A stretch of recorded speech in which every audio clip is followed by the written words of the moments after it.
नमस्कार दोस्तों, आप सभी का आप स्वागत है। कैसे हो आप सभी। असम राइफल में आप सभी की भर्ती आ चुकी है और वीडियो की स्टार्टिंग में ही आप सभी को बताना चाहूंगा ये स्पोर्ट कोटा की भर्ती, यानी सभी बच्चे इसको अप्लाई नहीं कर सकते।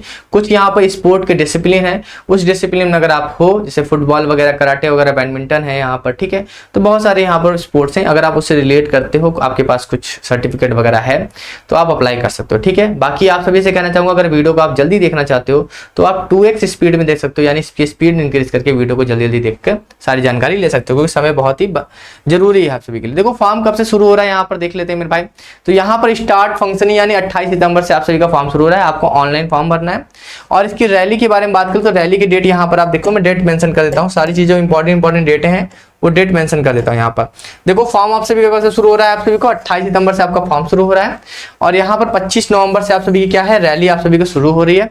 अब किस किस लोकेशन में आप सभी की रैली होने वाली है वो सारी चीजें मैं आप सभी को बता देता हूँ। सबसे पहले ये देख लो कि कहाँ पर रैली होगी। तो रैली आपकी दो जगह होने वाली है, एक तो कोहिमा नागालैंड में होने वाली है, दूसरी आप सभी का दीमापुर नागालैंड में होने वाले, ठीक है। कौन कौन से डिसिप्लिन है, कौन कौन से स्पोर्ट्स हैं यहाँ पर। तो एथलीट्स की बात करें तो 400 मीटर रनिंग की है, लॉन्ग जंप की है और जेवलिन की है। इन तीनों की बात करें तो दो सीट आप सभी की निकल के आई है। फेंसिंग में आप सभी की 4 सीट है, फुटबॉल में 6 सीट है, आर्चरी में 6 है, बैडमिंटन में 4 है, शूटिंग में आपकी 4 है, जूडो में 4 है और कराटे में 4, टोटल 38 वैकेंसी है और 2 लोकेशन वैकेंसी, दो लोकेशन में आपकी रैली होने वाली है। यहाँ पर देखेंगे बैडमिंटन से लेकर कराटे तक को आपको नागालैंड में जाना है, दीमापुर में, और यहाँ से ए से लेकर डी तक यानी आर्चरी तक आप सभी का कोहिमा नागालैंड में जाना है, ठीक है। ये जीडी की भर्ती है आप सभी की 2024 के लिए। उसके बाद चलते हैं आगे। यहाँ पर तो मैंने डेट आप सभी को बता ही दी है। कैसे आपको अप्लाई करना है तो यहाँ पर बता रखा है कि ऑनलाइन आप सभी को अप्लाई करना है। वहां पर ऑनलाइन जाओगे, वहां पर अप्लाई हो जाएगा, ठीक है। जो भी आपको पेमेंट वगैरह करनी है, पेमेंट वगैरह करके आप अप्लाई कर सकते हो, ठीक है। आप वो तो कर लोगे, कोई दिक्कत नहीं है।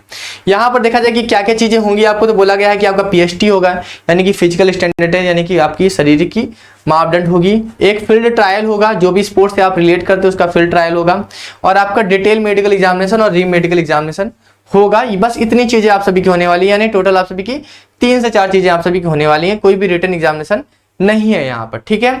उसके बाद ये सारी चीज होगी। इसकी ऑनलाइन वेबसाइट पे चले जाओगे असम राइफल की, तो वहां पर आप सभी अप्लाई कर सकते हो। बाकी कुछ यहाँ पर बताने लायक नहीं है, ठीक है। बाकी अपनी ईमेल आईडी वगैरह, ये असम राइफल की ऑफिशियल वेबसाइट है। इस ऑफिशियल वेबसाइट पे आप जा सकते हो, asamrifle.gov.in इसकी ऑफिशियल वेबसाइट पे आप जा सकते हो, ठीक है। फॉर्म अप्लाई कर लेना, कोई बहुत बड़ी बात नहीं। एप्लीकेशन फीस कितनी लग रही है तो 100 रुपये लग रही है, और वो भी लग रही है आपकी जनरल और ओबीसी के लिए लग रही है, बाकी किसी के लिए नहीं लग रही है। यहाँ पर आप सभी को कोई दिक्कत है या कुछ फीस डिपॉजिट वगैरह करना है तो ये आपको फीस डिपॉजिट करने के लिए ये आप सभी को बता रखा है, इस पे आप फीस डिपॉजिट कर सकते हो। ये चालान वगैरह बता रखा है, इसमें आप सभी करना है, ठीक है। यहाँ पर बताया गया है कि एससी कैंडिडेट के लिए और एसटी कैंडिडेट के लिए और फीमेल के लिए कोई फीस नहीं लगने वाली, केवल जनरल और ओबीसी के लिए फीस लगने वाली है आप सभी के, ठीक है। तो फीस भी समझ चुके। आप समझ लेते हैं एलिजिबिलिटी क्राइटेरिया देख लेते हैं। देखो भर्ती जो निकल के आई आप सभी के जीडी में, अगर एलिजिबिलिटी क्राइटेरिया की बात करें तो 18 से 23 साल इसमें एज होनी चाहिए। छूट मिलेगी, सबको छूट मिलेगी। यहाँ पर बोला गया है अपर age relaxation for the general OBC is 5 year, यानी कि जो यहाँ पर रिलैक्सेशन मिलेगा वो जनरल ओबीसी को 5 साल का है और एससी एसटी को 10 साल का है रिस्पेक्टिवली। अब कैसे देखना है वो आगे देखते हैं, ठीक है। क्वालिफिकेशन की बात करें तो केवल आपसे 10 पास बोला गया। आप केवल क्या होने चाहिए मेरे भाई, आप सभी यहाँ पर केवल यहाँ पर आप क्या होने चाहिए, 10 पास होने चाहिए, ठीक है। 10 पास यहाँ पर बोला गया है। स्पोर्ट क्वालिफिकेशन के बारे में बताया गया है कि क्या क्या होना चाहिए। Player who have participated in any international competition खेला हो आपने, या फिर आपने नेशनल कंपटीशन खेला हो, या फिर इंटर यूनिवर्सिटी कंपटीशन खेला हो, टूर्नामेंट खेला हो, या फिर नेशनल स्पोर्ट खेला हो, गेम्स फॉर स्कूल खेला हो, खेलो इंडिया यूनिवर्सिटी के लिए अगर आपने खेला हो, या खेलो इंडिया यूथ गेम्स के लिए, या खेलो इंडिया विंटर गेम्स के लिए, या खेलो इंडिया पैरा गेम्स के लिए, किसी भी अगर आप है तो आप इसके लिए एलिजिबल हो जाओगे, मगर उसके बाद आपको प्रेफरेंस देना पड़ेगा।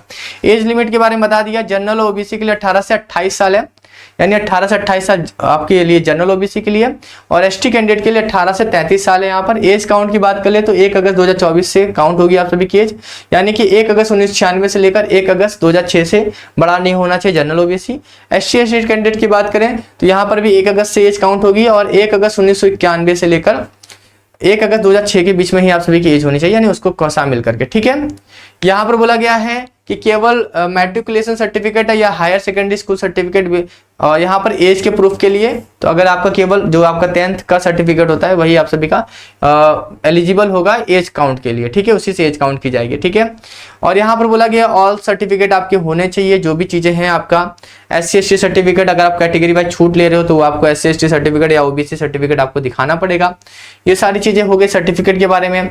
यहाँ पर बोला गया order of preference. Order of preference क्या, देखो ऑर्डर ऑफ प्रेफरेंस क्या है, देखो फर्स्ट प्रेफरेंस किसको दिया, देखो सिलेक्शन किसका होगा, सिलेक्शन पहले बताया गया फर्स्ट प्रेफरेंस पे may be given to those candidate who have represented the country, यानी कि जो इंटरनेशनल गेम खेले हुए हैं, सिंपल सी बात है, जो इंटरनेशनल कंपटीशन खेले भाई, सिंपल सी बात है, सीनियर है तो उनको प्रेफरेंस मिलेगा इंटरनेशनल वालों को। फिर भी नेक्स्ट जो होगा वो स्टेट वालों को मिलेगा या फिर यूनियन टेरिटरी वालों को मिलेगा, ठीक है, वो हो गया। और नेक्स्ट के बाद जो प्रेफरेंस मिलेगा वो किसको मिलेगा, यूनिवर्सिटी वालों को मिलेगा जो इंटर यूनिवर्सिटी वगैरह खेल रहे होंगे। उसके बाद यहाँ पर बोला गया है कि जो स्टेट यूनियन टेरिटरी में जो स्कूल टीम्स की तरफ से खेले होंगे उसके बाद उनको तीसरे चौथे नंबर पे उनको मिलेगा, ठीक है। उसके 5वें नंबर पे किनको प्रेफरेंस मिलेगा, जो यहाँ पर स्टेट स्कूल्स के लिए खेल रहे हो और वहां पर आपने क्या बोला कि नेशनल स्पोर्ट और गेम्स फॉर द स्कूल, यहाँ पर भी स्कूल के बारे में बात की गई है मगर वो स्कूल टू मेडल और पोजीशन यानी कि सेम ऑर्डर में, ठीक है, यहाँ पे मतलब दोनों चीजें लगभग सेम हो जा रही हैं। उसके बाद बोला गया है कि अगर कोई आपको नेशनल अवार्ड वगैरह मिला है physical efficiency under physical efficiency drive में तो वो भी आप हो सको उसको प्रेफरेंस मिलेगा। उसके बाद अगर आपने कोई मेडल वगैरह जीता है फील्ड ट्रायल वगैरह में तो उसके लिए भी आपको मिलेगा, ठीक है। ये इस तरह से आपकी रेफरेंस दिए गए, प्रेफरेंस दिए गए, 7 प्रेफरेंस दिए गए, ठीक है।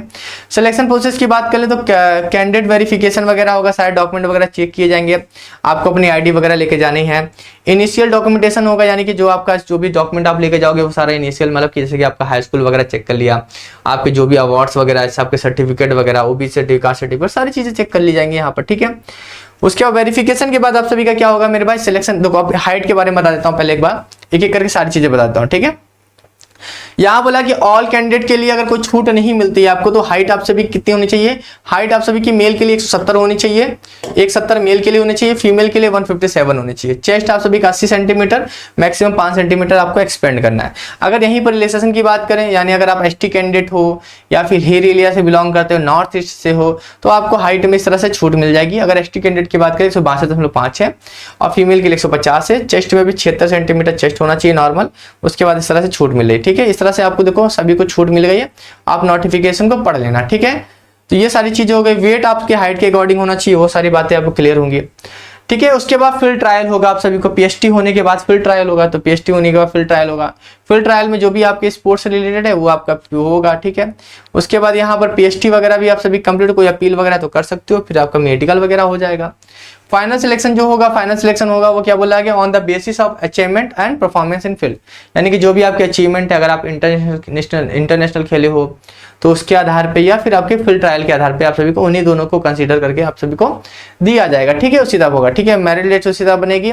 अब बोला गया है यहाँ पर एप्लीकेशन का रिजेक्शन कैसे होगा, किन बच्चों का रिजेक्शन हो जाएगा। बोला in case the information furnished by the candidate in the application form is found to be false at any stage, यानी कि जो भी आप फॉर्म भरते में गलत इंफॉर्मेशन देते हो तो आपका एप्लीकेशन जो है भाई वो रिजेक्ट कर दिया जाएगा, ठीक है। तो ये पूरी चीजें हो गई आप सभी के असम राइफल की। तो ज्यादा जरूरी है कि आप सभी फॉर्म भर दो, जो भी बच्चे स्पोर्ट कोटा से रिलेट करते हैं वो फॉर्म जरूर भरेंगे और ऑनलाइन भरना है, असम राइफल की वेबसाइट पे आपको जाकर भरना है, ठीक है। मैंने कोशिश की आपको सारी बेस्ट नॉलेज दे सकूं अपने तरफ से, अगर कुछ छूट गया हो तो कमेंट बॉक्स में जरूर पूछना, कोई डाउट रहे तो कमेंट बॉक्स जरूर पूछना, ठीक है। चलिए फिर अभी के लिए चलता मिलते हैं नेक्स्ट वीडियो में, थैंक यू सो मच।